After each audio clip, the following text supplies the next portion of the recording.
Bismillahirrahmanirrahim. Assalamualaikum warahmatullahi wabarakatuh. Alhamdulillah, gimana kabarnya anak-anak semua? Semoga kalian selalu diberikan kesehatan, amin ya rabbal alamin. Oke, hari ini kita kembali lagi belajar matematika bersama Pak Afif. Hari ini kita akan belajar bagaimana menentukan letak suatu tempat ataupun benda pada bidang koordinat. Oke, sebelum kita belajar, mari kita awali dengan membaca basmalah terlebih dahulu. Bismillahirrahmanirrahim. Oke, kita masuk ke materi.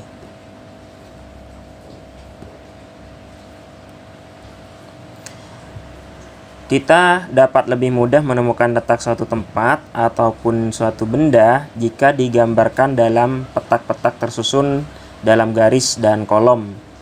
Nah, kita dapat lebih mudah menemukan suatu benda itu jika kita menggunakan garis ataupun kolom, sehingga terbentuklah suatu tabel.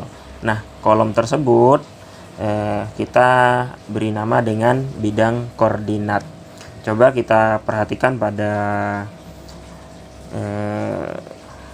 kolom ataupun tabel berikut. Kita perhatikan di sini ada gambar sapi, ada ayam, kambing, itik. Nah, coba kita cari berdasarkan letaknya. Di sini ada A, B, C, D, E, F, G, H. Sedangkan di sini ada 1, 2, 3, 4, dan 5. Nah, penomoran tersebut mempermudah kita dalam menemukan suatu benda. Kita lihat, sapi terletak pada koordinat A5. Nah, koordinat yang ke samping ini namanya X, yang ke atas Y, gitu ya. Yang ke samping X, yang ke atas Y. Jadi sapi terletak pada koordinat A5. Kita lihat A terlebih dahulu, di sini A, 5-nya ada di sini. Jadi gabungan antara A dan 5, di situ ada sapi. Begitu ya. Jadi mempermudah kita menemukan suatu benda. Yang kedua, ayam terletak pada koordinat B2. Nah, di sini B, X-nya B, X dulu B, di sini ada 2. Jadi pertemuan antara B dan 2, di situ ada ayam. Yang ketiga, domba terletak pada koordinat D4. Nah, D, di sini D, kita lihat lurus, di sini 4. Nah, jadi pertemuan antara D4, koordinat D4, yaitu ada domba. Kambing terletak pada koordinat F3. Di sini F, di sini 3, lurus dengan 3.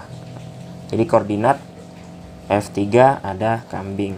Terakhir ada bebek terletak pada koordinat H5.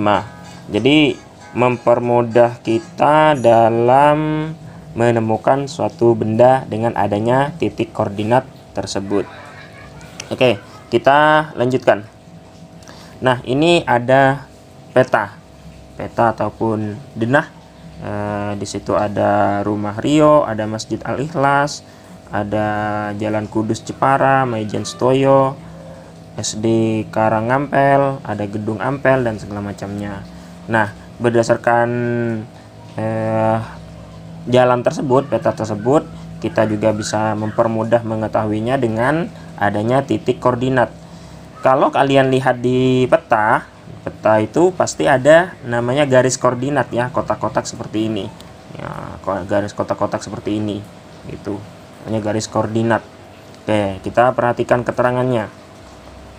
RSI Sunan Kudus terletak di Jalan Kudus Jepara pada koordinat F4. RSI. Mana RSI? Nah, ini.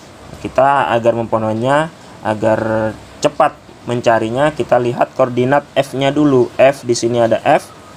Nah, di sini ada F. Nah, berarti F kita luruskan ke 4.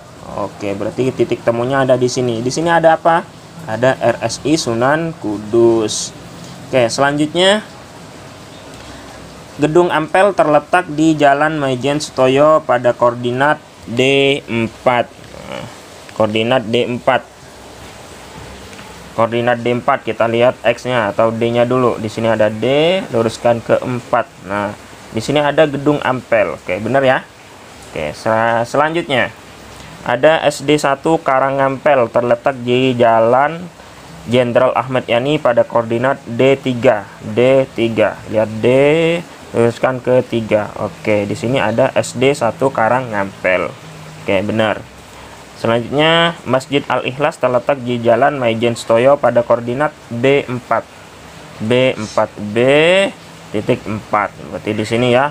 Oke, benar ya, Masjid Al-Ikhlas. Nah, selanjutnya ada Rumah Rio. Rumah Rio terletak di Jalan Jenderal Sudirman koordinat B5. B5-nya mana? Oh, di sini. Oke, berarti Rumah Rio di sini. Betul ya? Oke.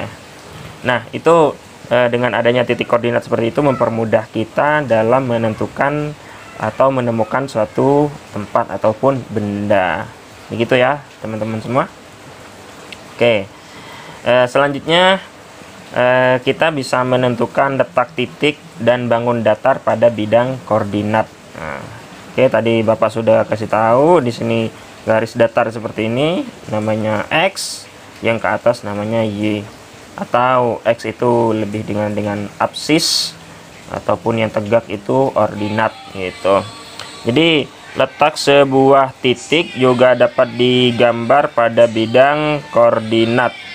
Penulisan letak sebuah titik sama seperti penulisan posisi benda pada bidang koordinat, yaitu menggunakan pasangan berurut X dan Y. Jadi di sini ada X, yang ke atas ada Y, tegak seperti ini namanya Y, yang sini X. Gitu.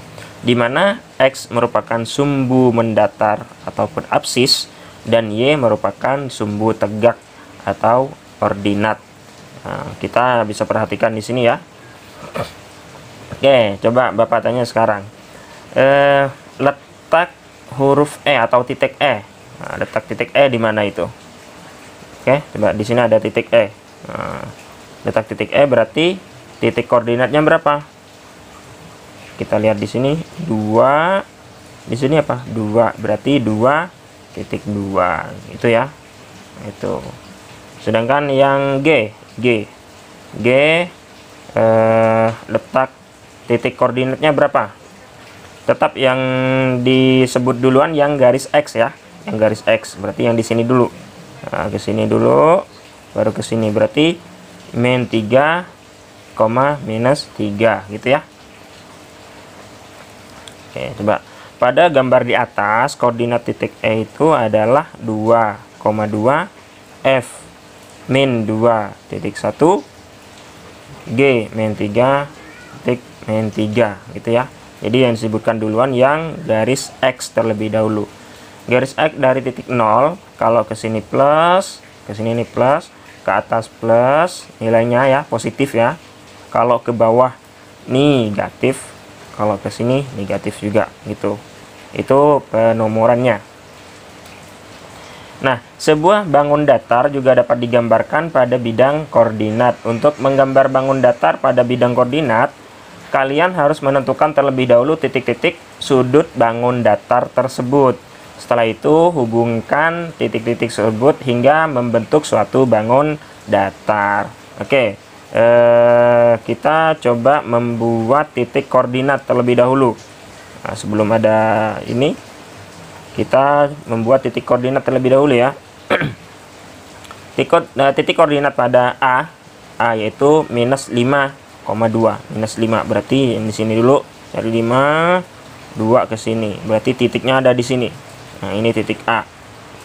Yang B minus 2, minus 3. B berarti ke sini. B minus 2, minus 3. C 4 minus 3. C di sini 4, X-nya 4. Y-nya minus 3, berarti ke bawah ya, karena minus gitu.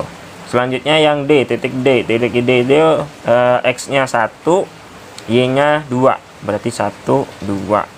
Nah, setelah kita menentukan titik koordinatnya, kita hubungkan dengan garis seperti ini. Garis seperti ini, kita tarik garis, maka terbentuklah suatu bidang datar. Bidang datar apakah itu? Ayo, yang tahu bidang apa? Oke, bagus. Jajar genjang ya. Oke, jadi penyelesaiannya adalah setelah titik A, B, C, D dibuat, tadi kita sudah buat A, B, C, D, dihubungkan dengan garis, kita tarik garis, maka terlihat bangun datar yang terbentuk adalah jajar genjang. Oke, jadi begitu caranya ya teman-teman ya. Oke, alhamdulillah dalam menentukan titik koordinat suatu benda maupun menggambar titik koordinat sudah selesai materinya. Jika ada pertanyaan silakan ditanyakan ke wali kelas masing-masing. Semoga yang Bapak sampaikan bisa bermanfaat. Tugasnya jangan lupa dikerjakan file PDF terlampir ya. Terima kasih. Jazakumullah khair. Wassalamualaikum warahmatullahi wabarakatuh.